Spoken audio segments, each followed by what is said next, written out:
મતદાન પૂર્ણ થઈ ચૂક્યું છે અને હવે લગભગ જે બૂથની અંદર પણ જેટલા લોકો હતા એમનું પણ મતદાન પૂર્ણ થઈ ચૂક્યું હશે। ઈવીએમ સીલ કરવાની કામગીરી થઈ છે। 55% આસપાસ 55.22% આસપાસ 5 વાગ્યા સુધીમાં આ મતદાન થયું છે અને કદાચ એ 55 અને આગળ 54 અથવા 64 અથવા તો 65% સુધી જઈ શકે। એટલે પાછલી વખતે જે મતદાન થયું હતું 2019 ની અંદર લગભગ એને સમકક્ષ આવીને ઊભું રહે એવી શક્યતા છે। ઝોન પ્રમાણે વાત કરીએ, દક્ષિણ ઝોનની વાત કરવી છે આજે। મધ્ય દક્ષિણ ઝોનની અંદર મતદારોની અંદર ઉત્સાહ જોવા મળ્યો। કેટલીક બેઠકોની અંદર એવું છે કે નીરસ મતદાન જોવા મળ્યું। આ બાજુ છોટાઉદેપુરની અંદર 64%, ભરૂચમાં 64% મતદાન થયું હતું। મારી સાથે સ્ટુડિયોમાં ભારતીય જનતા પાર્ટી તરફથી પ્રવક્તા યમલભાઈ વ્યાસ છે, હેમાંગ રાવલ કોંગ્રેસ પાર્ટી તરફથી પ્રવક્તા છે। સૌથી પહેલા મારે સવાલ એ પૂછવો છે યમલભાઈ આપને પૂછવો છે કે આ વખતે જે મતદાન છે એ ગઈ વખતની સમકક્ષ જ દેખાયું છે। ઘણા બધા મુદ્દાઓ ચાલ્યું, શું ન ચાલ્યું એ બધી જ વાતો હતી, પણ એની વચ્ચે આ વખતે મતદારોનો મિજાજ તમને કેવો દેખાયો?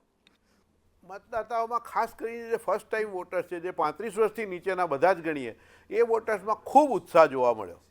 પ્રચારમાં પણ જ્યારે અમારા ટીમ જતી હતી કોઈ પણ વિધાનસભા લોકસભામાં 26માં તમામમાં નવા મતદાતાઓને ખાસ કરીને યુવાઓમાં ખૂબ મોટો ઉત્સાહ હતો અને એ ઉત્સાહ મતદાનમાં પણ દેખાયો છે। કારણ કે લગભગ એમ માનીએ કે 41 લાખ મતદાર નવા થયા છે જે છેલ્લા ગઈ લોકસભાની ચૂંટણી પછી। એમાં લગભગ 70-80% વોટિંગ કર્યું હશે એવું મારો અંદાજ છે। એટલે જે યુવા મતદાનો છે એમને આ વખતે આટલી ગરમી હોવા છતાં પણ ખૂબ ઉત્સાહથી, અને સોશિયલ મીડિયામાં પણ આપણે જોઈએ છે કે ખૂબ ઉત્સાહથી પોસ્ટ 7 વાગ્યાથી લોકો કરવા માંડ્યા છે એમના સેલ્ફી લઈ લઈને। તમારી ચેનલ ઉપર પણ સેંકડો ફોટા મેં જોયા।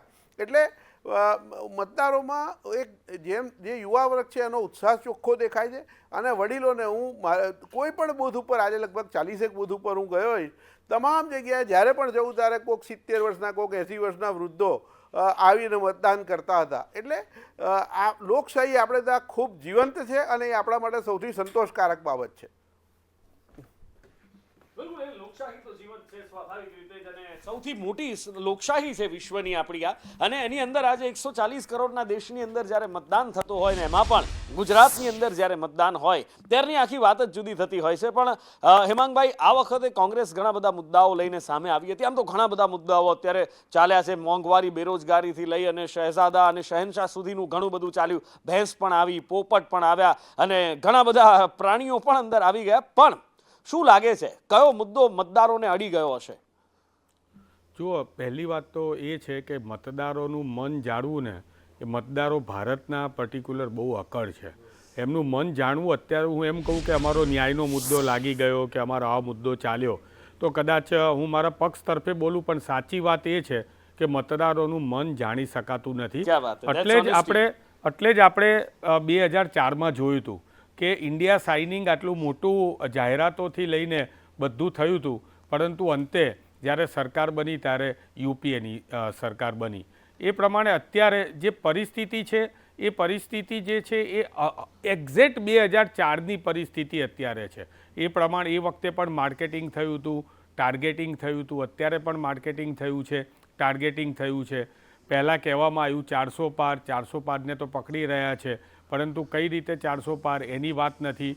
5 લાખની વાત હતી તો લગભગ છેલ્લા 15 દિવસથી 5 લાખના ટાર્ગેટ, જે 5 લાખથી વધારે ભારતીય જનતા પાર્ટીએ જીતવાની વાત કરી હતી, એ મને લાગે છે છેલ્લા 15 દિવસથી કોઈ પણ ટીવી ચેનલની અંદર ભારતીય જનતા પાર્ટીના પ્રવક્તાથી લઈને પ્રમુખથી લઈને મોદી સાહેબ કોઈ બોલ્યા નથી। એટલે મતદારોના મન છે એ બહુ અકળ છે। પણ જે પ્રમાણે પર્સન્ટેજ જે છે, જો હું એવું માનું છું કે શાસક પક્ષ તરફે જો બહુ જ બધું મતદાન થયું હોય તો એ શાસક પક્ષ તરફે હોય। બંને આસામમાં જુઓ તમે, શાસક પક્ષ ભાજપનો છે, મતદાન થયું છે તો એને શાસક પક્ષ તરફે કહી શકાય। બંગાળની અંદર મતદાન વધારે થયું છે, 75% 5 વાગ્યા સુધીની વાત છે, તો શાસક પક્ષ તરફે હોય। એમ અહીંયા જ્યારે મતદાન ઓછું થયું છે તો જ્યાં સુધી સેફોલોજીસ્ટો છે એવું કહેતા હોય છે કે આ જ્યારે ઓછું મતદાન હોય ત્યારે શાસક પક્ષની વિરુદ્ધમાં અને વિરોધ પક્ષની તરફેણમાં હોય, વધારે હોય તો વિરોધમાં, ઓછું હોય તો એના પક્ષમાં, આ બધી વાતો થતી હોય છે।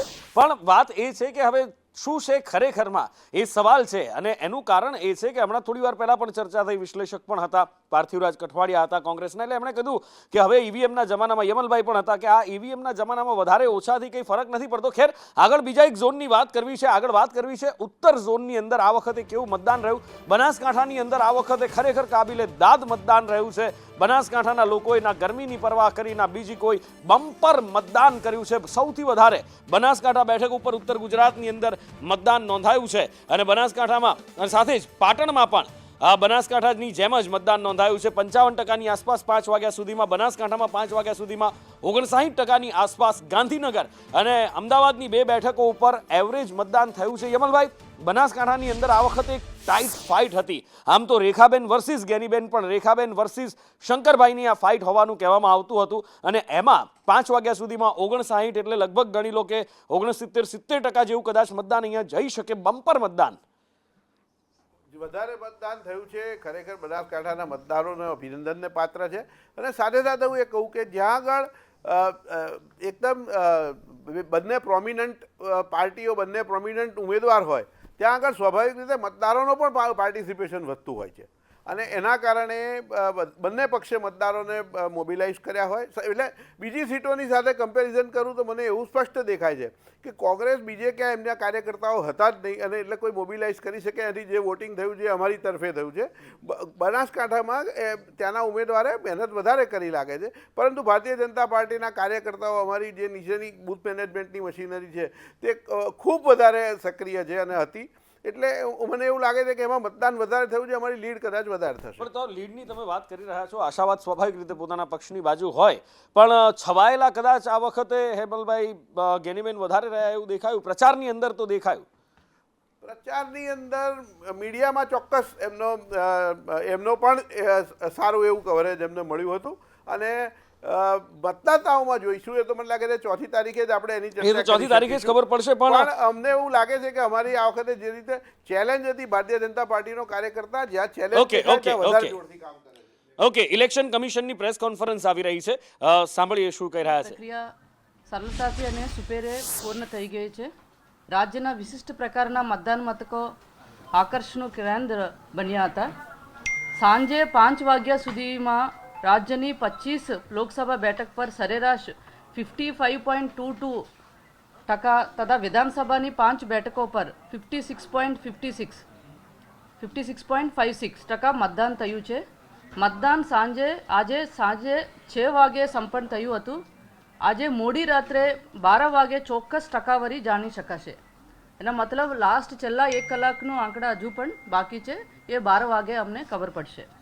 રાજ્યના 25 પાર્લામેન્ટરી કોન્સ્ટિટ્યુન્સીમાં ટોટલ 49,140 મતદાન મથકો પૈકી 1820 મતદાન મથકોમાં 2 બેલેટ યુનિટ્સનો ઉપયોગ કરવામાં આવ્યો હતો.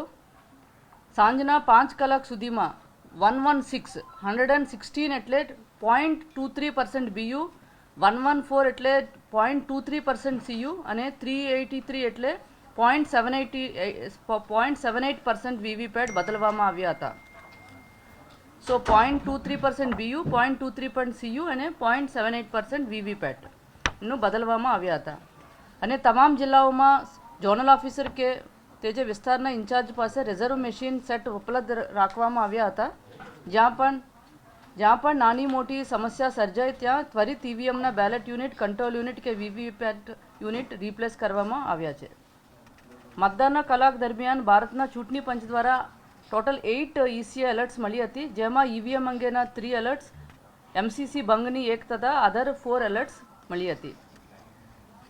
અને સી વિજિલના માધ્યમથી મતદાનના દિવસે આજે 186 કમ્પ્લેન્ટ્સ અને MCCના સમયગાળાના શરૂઆતથી આજ દિન સુધી, મતલબ પ્રી પોલ ડે સુધી 5,118 ફરિયાદો મળી. કુલ ટોટલ સી વિજિલમાં 5,315 ફરિયાદો મળી છે. આના ઉપરાંત નેશનલ ગ્રીવન્સ સર્વિસ પોર્ટલ પર ના માધ્યમથી મતદાનના દિવસે આજે 759 કમ્પ્લેન્ટ્સ અને ગઈકાલ સુધી 15,581 કમ્પ્લેન્ટ્સ, ટોટલ મળીને 16,340 કમ્પ્લેન્ટ્સ મળી હતી. અને એના ઉપરાંત આજે અમારા ઓફિસ ખાતે કંટ્રોલ રૂમ સહિત અલગ અલગ email, phone calls, social media તમામ મળીને ઈવીએમ સંબંધી 11, MCCના સંબંધી 21 અને બોગસ વોટિંગ કાયદા વ્યવસ્થા વગેરે અંગે 18, ટોટલ મળીને 42 મળી, ટોટલ 92 ફરિયાદો મળી છે. અન્ય માધ્યમો પૈકી ગઈકાલ સુધી ટોટલ 2384 મળી. અત્યાર સુધીમાં ટોટલ 2476 ફરિયાદો મળી છે. તો લગભગ સી વિઝિલ, NGPS, ઈમેલ તમામ મળીને ટોટલ 24,131 ફરિયાદો આજ દિન સુધી મળી છે.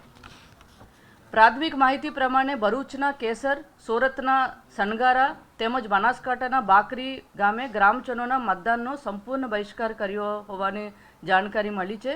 જ્યારે માંગરોળના બાટગામ તથા બાલાસિનોરના બોડોલી અને પુંજરા ગામે પાર્શિયલ બહિષ્કારની જાણકારી મળી. પાર્શિયલ એટલે 10%, 14% એક જગ્યા પર અને 3% પર 3%નું વોટિંગ બીજા જગ્યા પર થઈ. પારદર્શક ચૂંટણી યોજવાના નિર્ધાર સાથે રાજ્યના 25,000 જેટલા મતદાન મથકો ખાતે વેબકાસ્ટિંગ કરવામાં આવ્યું હતું અને સ્ટેટ કંટ્રોલ રૂમમાંથી એનું નિરીક્ષણ પણ આખા દિવસ કરવામાં આવી હતી. જ્યાં જ્યાં ફરિયાદ મળી હતી તે મતદાન મથકોના વેબકાસ્ટિંગ થકી ક્રોસ વેરિફિકેશન કરીને અમે જવાબ આપતા હતા અને કમ્પ્લેન્ટનું નિરાકરણનું અમે રિડ્રેસલ કરવામાં આવતા હતા. લગભગ 40થી 41 ડિગ્રીની ગરમીમાં પણ અમારા મતદાન સ્ટાફે, પોલિંગ સ્ટાફ ખૂબ જ નિષ્ઠાથી ફરજ નિભાવી છે. તે બદલ અમે તેઓને અને તેઓના પરિવારજનોનો પણ ખૂબ અમે આભાર માનીએ છીએ. રાજ્યમાં કેટલીક જગ્યાએ દુઃખદ ઘટનાઓ સામે આવી છે. જ્યાં રાજુલામાં એક કર્મચારીને અકસ્માતમાં ગંભીર ઇજાઓ થઈ છે, જ્યારે જાફરાબાદ તાલુકામાં એક કર્મચારીનું મૃત્યુ થયું છે અને છોટાઉદેપુરમાં એક પોલીસ કર્મચારીની બાઇક અકસ્માતમાં મૃત્યુ થઈ છે. એ લોકોના ફેમિલીને મેં શ્રદ્ધાંજલિ પાઠવું છું અને આપ સૌને ખૂબ ખૂબ આભાર.